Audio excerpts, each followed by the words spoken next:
definitely heard this before, that famous grime stab. Sharp, gritty, and almost 8-bit like a video game bleed from the underground. It's one of the most iconic sounds in grime and bass music. Earliest track I could trace it to is Wiley's Pi instrumental, but you'll also hear in bangers like Skepta's That's Not Me. If you know the original source of this sample, drop a comment and let us know. Alright, let's jump in and recreate this classic sound. One technique that really helped me improve my sound design is to take the sound in question, the one you want to re-engineer, and put it into your DAW and listen and look at the waveform to look for clues. So let's pull the grime stab directly into our DAW. Here's the stab.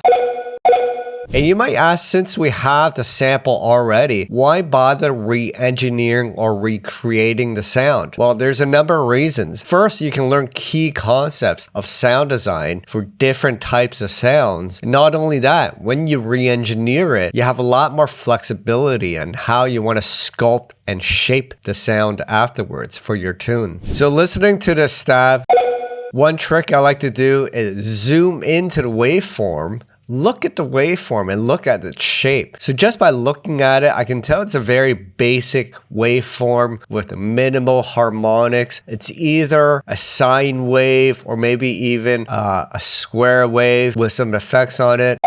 Another way to get clues is to slow it down. So let's bring it down super slow. And now you can hear it in its individual notes. When it's played faster, it sounds like one note. But notice when it's playing slow, it's playing this do-do-do-do. Over here, there's almost 4 notes here. But when played really fast, it sounds like one note. So that's already another clue. And then let's look at the length of the 4 notes. This might give us another clue. So if we highlight this section really, and that's where it's playing. You'll notice when you highlight this section, down below on the bar here, gives us some information about the section itself. And it says the duration is 186 milliseconds. Remember these key points? We're going to come back to it during our sound design. The next step is to open up your synthesizer of choice. I'm using Serum 2 here, and play along and find the same keys. So listen to it. So that's playing 2 notes really, an F sharp and then a B. And these notes are exactly 7 semitones apart. So those are clues on how to recreate this sound. Now I could play those 4 notes manually. However, with Serum, we can use an LFO to program those notes in. So I have this LFO here. It's playing a shape like this, going from top, bottom, top, bottom. And we're going to be using these 2 positions on the LFO to modulate the 2 notes. So I'm pulling LFO 1 into the coarse tune parameter here. Just make sure you're on bipolar mode. You can hold Alt, Shift, and click to change it. Or under your matrix, just make sure it's set to this mode and not this mode. So this is unipolar. This will move and then adjust the amount so the range is 7 semitones. So now when you play this, it moves between these 2 notes. It's playing really fast. Remember that 4 notes, the duration was 188 milliseconds. Now with the LFO, we can't actually enter milliseconds because it takes hertz. So we'll need a converter to calculate the amount in hertz. So here on Unit Juggler, I'll leave a link below. We can enter in 188 milliseconds, and we now know that it's about 5.3 hertz. So going back into Serum, we can adjust the rate to about 5.3 and then play the note. Alright, and it sounds much closer. Now the actual grime stab isn't playing a long sustain like this. It actually decays in volume. So we'll have to play with envelope 1 to shape the sound. First and foremost, set sustain down all the way to infinity so it trails down to 0 volume. And then just adjust your decay to taste. I say around 600 milliseconds works. By the way, you can also lock the envelope in Serum 2 by BPM. Very useful if you want your envelopes to sync to your track. By the way, on the LFO, make sure you're in envelope mode so this envelope only plays once. However, if you put it on retrig, it'll go until infinity. And you might want that as well. It sounds pretty cool. It's really up to your taste, but the true sound of the grime stab is just playing an envelope. It's going up and down twice. Now here I have the original stab in the sampler, and notice when you're playing across octaves, the speed of that note change slows as you play lower notes. That's because when you're playing a sample at a lower pitch, it's also playing the sample slower. So to replicate this note behavior, there's a note panel on the far right of Serum. And this can be used to modulate any parameter in Serum by your input note. So if we want higher notes to play a faster LFO rate and slower notes to play a slower LFO rate, we can pull this note parameter into your rate. Sometimes you may have to adjust the graph of the notepad. For example, by default, it's like this. But then the note change isn't as drastic. If you want to make it more drastic, you got to make the slope more steep so that the two notes within the octave range have a much greater change in LFO rate. And then just adjust your bass rate to taste. And that's sounding good. What if your best production insights come outside the DAW? Sometimes I step away from the studio to go for a walk or hit the gym and listen to the track I'm working on earbuds. It's wild how often I hear things I missed, better arrangement ideas, or subtle mix issues I didn't catch before. Lately, I've been using the Raycon Everyday Earbuds and I'm genuinely impressed, especially with the bass. These are some of the best low-end responses I've heard in earbuds, which makes them perfect for drum and bass and bass-heavy music. They also have active noise cancellation, which blocks out distractions whether I'm at the gym or on a call or just trying to stay focused. The sound quality is clean and immersive wherever I go. The latest model has multi-point connectivity so I can stay paired with both my laptop and phone. And with 32 hours of battery life plus a quick charge feature, just 10 minutes for 90 minutes of playback, these things keep up with my workflow. Tune out the extra noise with Raycon's Everyday Earbuds. Click the link down in the description or head to buyraycon.com/stranger to get 15% off site-wide during their Father's Day sale. To make the stab a little more punchy, you may want to add an attack to the beginning or the tip of your sound. So an easy trick to do that is to use pitch modulation. You can either use an LFO with a shape like this or an envelope with a shape like this. The trick is it has to be very fast. So it's playing at 70 hertz here. So now that LFO is mapped to my main tuning, adjust the amount here. I'm going to double click it. Here's a trick. You can type 7ST for semitones and that'll adjust it exactly. Otherwise, you'll have to randomly adjust the knob. We can test more extreme settings. So notice there's this attack. I want it a little more subtle, so 7 semitones is good. Alright, so we have the main sound. Let's add some effects to make it sound a little more dirty, like an actual sample. So I'm applying a low pass in my effects section, shaving off some of the top frequencies. The cutoff is set to 3200 hertz. Before, after, and then adding some EQing and boosting some of the mid frequencies around the 800 and 500 hertz area. Make it sound a little more old school like that. Before, after. Optionally, you can add an additional filter. Love that you can put multiple instances of effects in Serum 2 now. So having multiple filters is great. I'm using this sample and hold filter, which degrades and bit reduces the sample. Then adding some reverb. That's sounding much more like it with the plate reverb. Also loving the convol effect in Serum 2. You can now replicate various impulse responses and place your sound in a multitude of different rooms and environments. So this one's an 80s verb room. Before, after. I'm just dialing the mix to around 40%. And then I want to smash my dynamics a little so it sounds more like a sampled off a record. So utilizing the compressor, we can make the sound more level. All right, and finally, let's add some delay to the sound. Let's add a filter on that delay.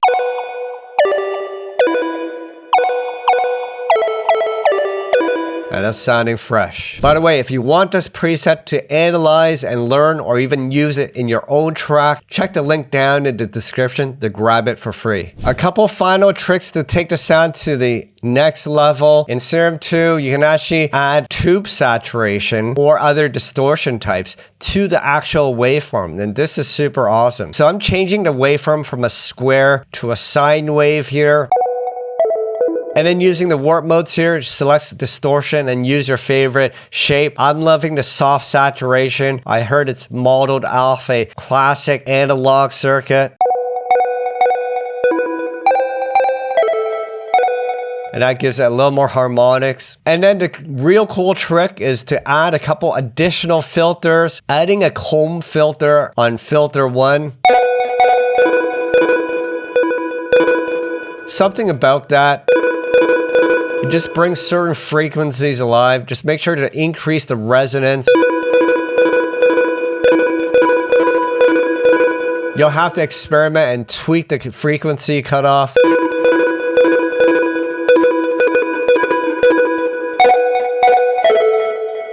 Now we have two filters in Serum 2, and you can set the routing. It could either be parallel or they could be serial, meaning filter 1 feeds into filter 2. You can adjust it in the mix parameter. So in the mix panel, filter 1, I've set it to send to filter 2. All right, so now these are in a serial chain. So filter 2, I'm using the new diffuser filter type. I'm loving this diffuser. It makes sounds a little more plucky when you increase the stages of the filter, play with the resonance and cutoff. Before, just makes the sound more plucky, for lack of better terms. Notice now it sounds a lot more closer to the original Grime stab. Super cool. All right, now that we have the Grime stab, let's add some additional sounds to put it in a track. So I have this 𝗦𝗧𝗨𝗙𝗦𝗡 break sample from my Vault sample pack, and I'll place it directly into Serum. And I have a full video on how you can edit breaks of Serum. If you haven't seen that video, you can find it right here. So here's the break. And since we have it in Serum, we can employ some EQing directly. And then the soft saturation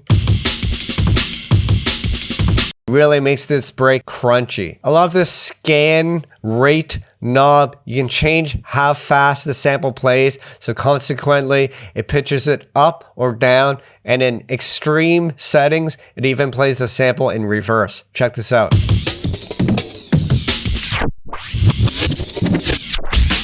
Steve Duda clued me into this. If you hit range, you can change the range of the scan rate to as high as 800%.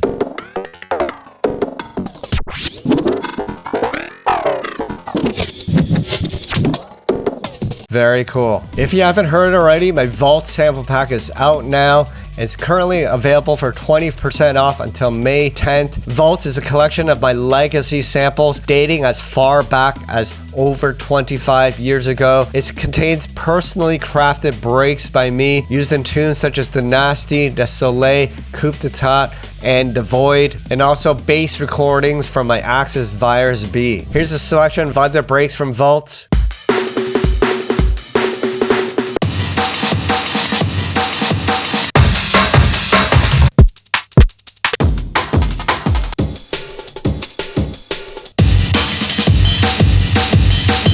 You can learn more and grab Vault with the link down in the description. All right, now that we have the drums, let's look for a bass sound from my Vault sample pack. Here's the Alien Girl recreation on the 𝗲𝗏𝗏𝗏. My Reese from 𝗦𝗏𝗏𝗦. Dirty Wobble. And Dirty Sub. The Screamy Reese. This ghouly bass.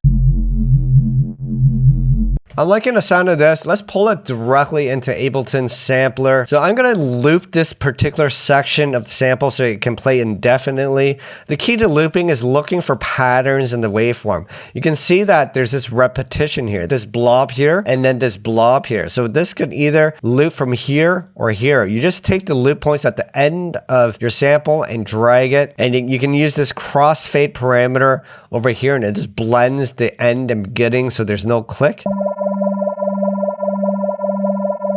If you click on the filter panel here, and on the bottom right, there's this voices parameter. When the voices setting is greater than 1, you can overlap the notes. But since this is a bass sound, we want this in mono, so let's set it to 1 voice only. And then over into the pitch parameter, there's this option called glide. If we choose glide or portamento, we can then glide between connecting notes.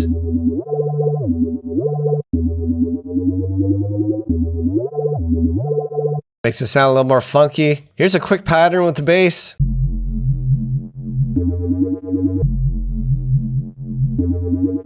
Notice this connecting note here that links the two for that slide. All right, let's put the sounds into a track. Here's the Grime stab playing this melody. And here's another break from Vaults in the intro. And then remember that scan rate function in Serum? We can automate that to create interesting effects, such as pitching down the break, or reversing it, or even doing the slide here. Super cool. All right, let's check out the creation in full.